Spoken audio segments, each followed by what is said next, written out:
اولا برافو عليك انك خدت بالك من الموضوع ده، لان اللي انت بتقوليه ده انك تاخدي بالك اصلا هو نص حل المشكله. طيب معروف جدا في السايكولوجي الفكره دي، ان في ناس بتخاف من القرب من ناس تانية، لما ناس تقرب منها بتخاف، ما بيبقاش حاسس بامان، ما بيبقاش عايز يخش في علاقات، مش عايز يقرب قوي، الموضوع ده عدم امان بالنسبه له.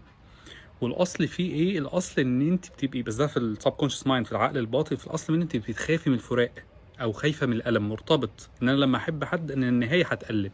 ده بيبقى في العقل الباطن. والعقل عشان يحمي نفسه من الموضوع ده بيعمل ايه؟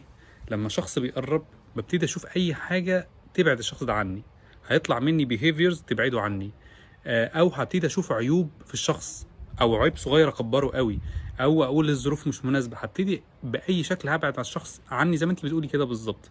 طب اعمل ايه في الموضوع ده؟ محتاج تتعلمي عن حاجه اسمها الاتاشمنت ستايلز، الطرق اللي بتعلق بيها بالناس. هتلاقي ان في نوع من التعلق بالنوع ده بالظبط.